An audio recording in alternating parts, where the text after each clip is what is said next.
j'ai beaucoup écrit sur la mort. La mort intime a été un livre traduit en 23 langues.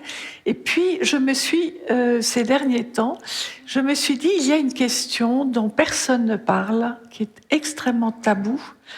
Et je vais écrire un petit livre sur cette manière de mourir que les personnes très âgées, je parle de personnes très âgées parce que je fais des groupes de parole dans des résidences-services auprès de personnes qui ont entre 80 et 100 ans.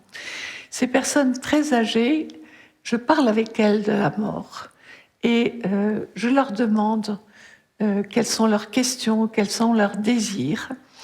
Et la question de la dignité, c'est une question que nous abordons. Qu'est-ce que c'est mourir dans la dignité ? Et je vais vous donner la réponse d'une dame de 92 ans qui me dit « Madame, pour moi, c'est mourir dans mon lit, pas à l'hôpital. Je ne veux pas avoir des perfusions partout. Je veux mourir dans mon lit, je ne veux pas souffrir, je ne veux pas qu'on me prolonge, je ne veux pas qu'on me force à m'alimenter si je n'ai plus faim. Je veux qu'on m'accompagne, je veux sentir la vie autour de moi, que les gens viennent me parler, me toucher. C'est ça, pour moi, mourir dans la dignité. » Vous voyez que ce que demande cette dame très âgée, eh bien, notre loi le permet. Notre loi le permet, c'est possible. Et en même temps, quand elle m'a dit ça, je me suis dit, je ne suis pas sûre du tout qu'elle puisse avoir accès à cette mort-là. Pourquoi ? Parce que, vous le savez, 19 départements en France n'ont pas d'équipe mobile de soins palliatifs, parce que beaucoup de médecins traitants, quand ils savent qu'une personne son corps commence à la lâcher, s'user, eh bien, ils vont prescrire l'hôpital, respecter le désir de rester dans son lit, et souvent très peu respecté.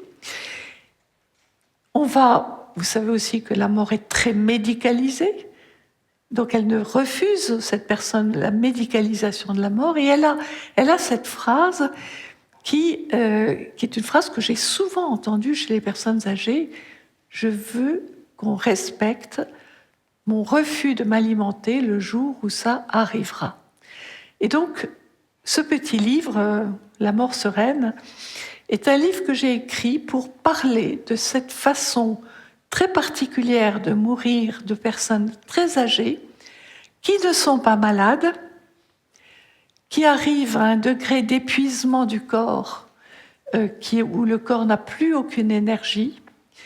Ce sont des personnes très âgées et je me suis appuyée sur 2 cas personnels proches que j'ai accompagnés, dont mon ex-mari qui est mort cet été à 97 ans de cette manière-là.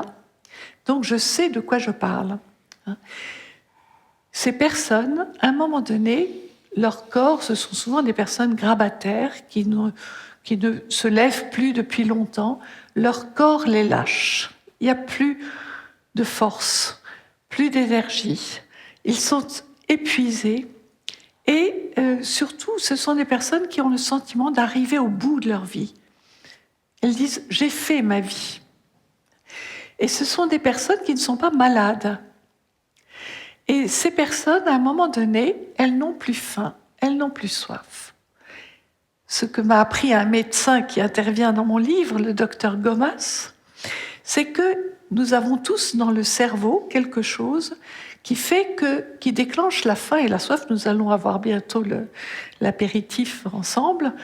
On sent la faim, la soif. Notre cerveau déclenche cela. Et c'est d'ailleurs, si nous faisions la grève de la faim demain, nous souffririons. Chez ces personnes-là, eh bien, ce fonctionnement cérébral s'arrête. Donc, elles n'ont plus faim, elles n'ont plus soif, elles ne ressentent plus ces sensations. Et elles se disent, mais voilà, elles le prennent d'ailleurs comme un signe, le signe qu'elles sont arrivées au bout de leur vie. Et alors, ce que j'ai constaté, c'est que chez les personnes que j'ai accompagnées, c'est que ces personnes demandent tout simplement à ce qu'on les laisse glisser doucement, comme une petite bougie qui s'éteint. Elles ne veulent surtout pas qu'on les force à s'alimenter. Et là, je voudrais dire quelque chose. Quand on parle d'alimentation, vous savez qu'il y a le soin ou le traitement.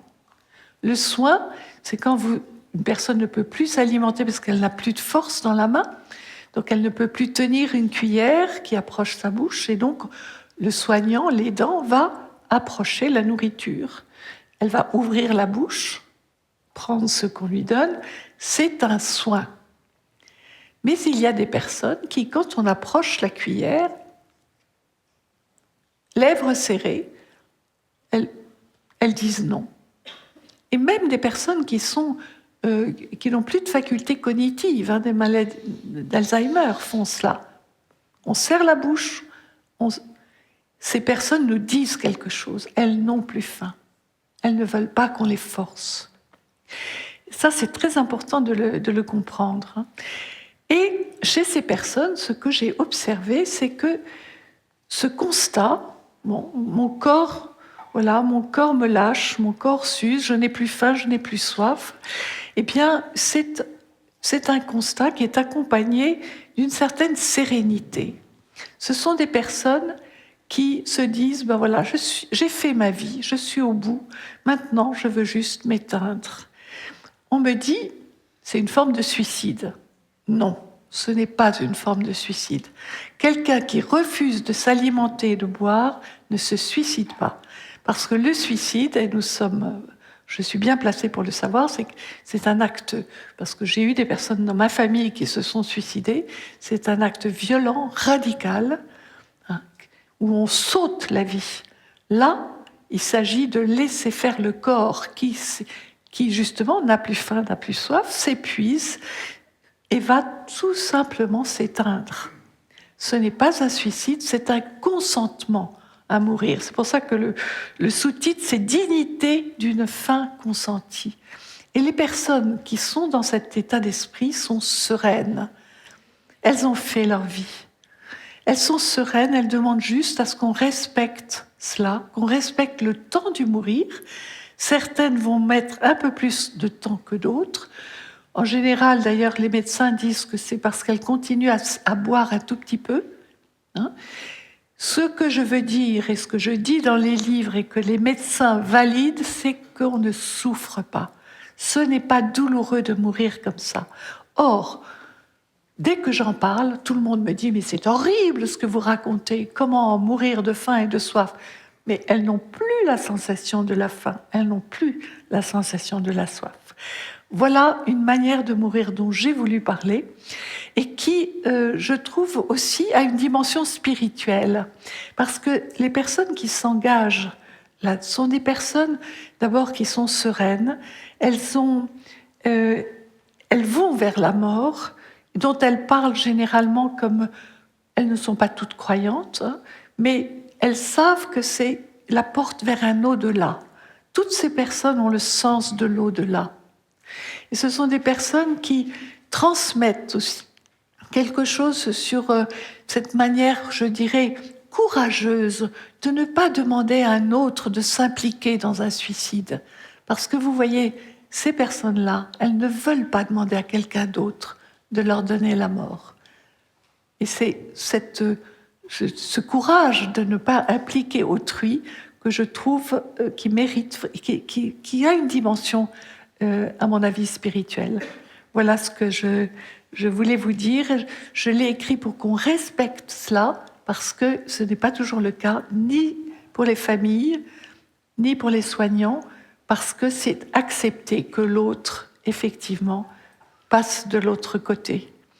Et il faut beaucoup d'amour, pour accompagner quelqu'un dans cette décision d'arrêter de s'alimenter et de boire.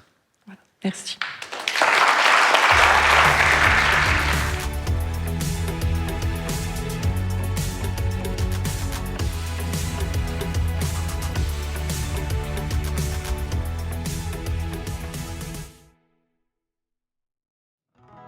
He made us all to give himself away.